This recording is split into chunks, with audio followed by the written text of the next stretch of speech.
Allez, on termine avec l'oracle des miroirs. Allez, qu'est-ce qu'on a comme info s'il te plaît, miroir? Énergie générale. Voyage, déplacement, vacances, ascension, prise de hauteur. Quelqu'un qui surveille de loin. Quelqu'un qui surveille vos moindres faits et gestes sans donner signe de vie. Trahison. Compromis. Bon. Vous êtes éloigné d'une personne qui vous a trahi et cette personne peut-être vous a proposé des compromis ou essaye de trouver des compromis, des choses sur lesquelles faire des compromis avec vous, histoire de maintenir peut-être un lien, un contrat. On a le verdict, la décision qui doit tomber, la justice, la sentence. Ok, il y a une sentence qui arrive. On a la naissance à l'envers. On a la santé. C'est comme si par rapport à toutes ces énergies que cette personne avait distribuées, distillées, la sentence de l'univers, l'éveil, la lumière, la conscience qui est posée sur cette énergie qui a été donc relâchée par cette personne, fait qu'il n'y aura pas de naissance, il n'y aura pas de projet, il n'y a rien de possible, il n'y a pas de seconde chance, il n'y a pas de nouveau départ avec cette personne. Et c'est quelque chose qui peut impacter la santé, la vôtre, celle de l'autre personne. Je vous conseille de ne pas attendre les gens.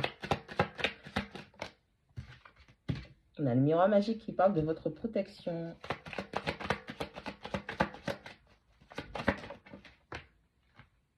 On a la séparation qui tombe entre les deux. Vous voyez, c'est ça le problème avec les liens comme ça. Et on a le boomerang qui est entre les deux. Ok. On a quelqu'un qui, qui a envie d'être en contact avec vous. On a quelqu'un à qui votre énergie, votre corps lui manque. Ok. On a le voyage, on a le verdict, on a le miroir magique par rapport à une prise de hauteur, par rapport à un éloignement, par rapport à une personne, une situation. Le conseil, je ne peux pas parler autrement, le conseil a décidé de mettre une protection particulière sur vous. Vous êtes sous une bonne garde. On a la trahison, on a la naissance à l'envers, on a la séparation entre les deux. Il y a eu une trahison, ok? Il y a eu un projet qui a été avorté, qui a été saboté, qui a été tué dans l'œuf. Et une incertitude par rapport à une séparation. C'est-à-dire qu'un coup, cette personne est là, un coup, cette personne n'est pas là. Vous avez la sensation de ne pas être ensemble, mais vous n'avez pas non plus la sensation de ne pas être avec cette personne. Donc, vous êtes en couple, mais vous n'êtes pas en couple. Et ça s'appelle situationship. Ok? Ça, c'est les gens qui vous gardent sous le coude. C'est pas une bonne chose.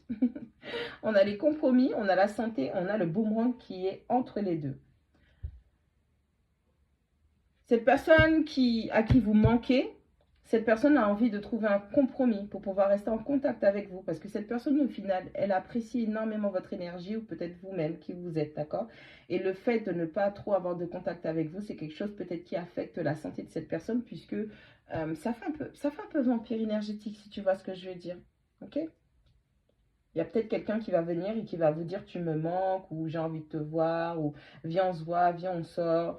Viens, on est amis, peut-être amis et plus, amis et moins, peu importe, ok, c'est à vous de voir. Mais avec le boomerang qui est entre les deux, c'est quelqu'un qui n'est pas sûr, ok, revenir, ne pas revenir. On a quelqu'un qui est vraiment, on a la polarité masculine qui ressort, ok. Donc on a vraiment quelqu'un qui est dans l'indécision, on a quelqu'un qui est déséquilibré et c'est votre énergie, votre contact qui manque à cette personne. C'est vous qui êtes décisionnaire, en fin de compte. Si vous permettez aux gens de venir se nourrir de votre énergie. Vous n'allez pas aller plus loin avec ce type de comportement. Moi, je vous le dis. À partir d'un certain moment, quand on a un certain âge, il faut savoir ce qu'on veut. La preuve. On a le cadeau qui tombe à l'envers. Cette personne, c'est pas une bénédiction pour vous. Hein. Bref, il n'y a rien de bon à espérer de ça. Le cadeau qui tombe à l'envers, la situation, l'expérience, la leçon est finie pour cette polarité masculine. Et ce n'est pas un cadeau. Ce ne serait pas un cadeau que d'accepter que ce masculin revienne dans votre vie. Que vous soyez un homme ou une femme, je parle d'énergie. On a la tranquillité. On vous dit d'être tranquille de toutes les façons. Ça ne sert à rien de vous agiter. Est-ce qu'il va revenir? Oui, moi j'espère, j'attire de tout mon cœur sur retour. Si c'est une personne qui vous a trahi. Même si vous êtes encore immature spirituellement ou physiquement, vous êtes protégé, l'univers ne permettra pas.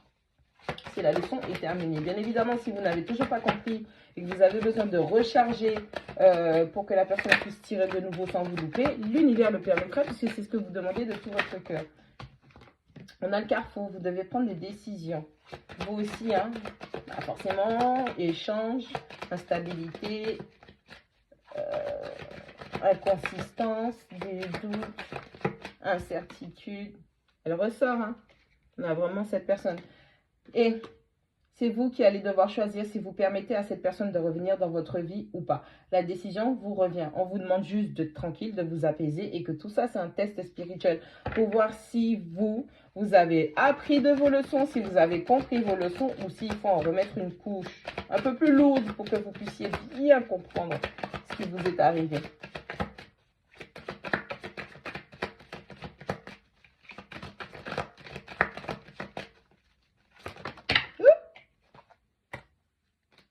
Il y a mieux, hein. Pardon, il y a mieux qui vous attend. On a la carte de la fatalité. De toutes les façons, si vous choisissez que cette personne, si vous choisissez de permettre à cette personne de revenir dans votre vie, eh ben vous allez payer cher.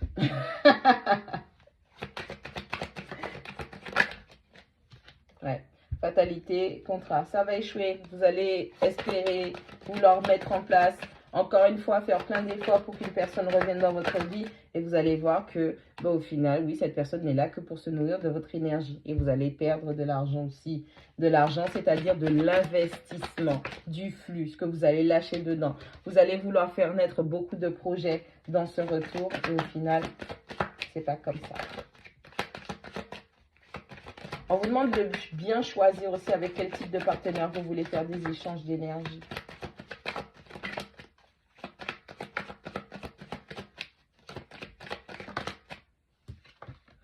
Le test spirituel qui revient et la clairvoyance. Le pire, c'est que vous êtes conscient de tout ça. Le pire, c'est que vous êtes conscient que cette personne ne peut pas revenir dans votre vie par rapport à ce qu'elle a fait. Déjà, ce qu'elle a fait était déjà le test. Cette personne a échoué. Et vous, le fait d'accepter que cette personne, ce masculin, revienne dans votre vie, déjà, vous savez que ce n'est pas une bénédiction. Et vous savez que c'est un test et qu'au final, c'est même plus cette personne qui est testée, mais bien vous. D'accord? Les gens sont ce qu'ils sont. Les gens ne changent pas. Certains choisissent d'évoluer, mais restent comme ils sont en vrai. Soyez tranquille, apaisez votre esprit, apaisez vos doutes, sortez de votre incertitude, sortez de votre schizophrénie partagée. Posez-vous, ancrez-vous et demandez-vous, est-ce que ça vaut la peine de réitérer toutes ces souffrances déjà endurées? Mais quoi qu'il en soit, peu importe ce que l'on vous dit quand on tire les cartes, la décision finale vous reviendra toujours.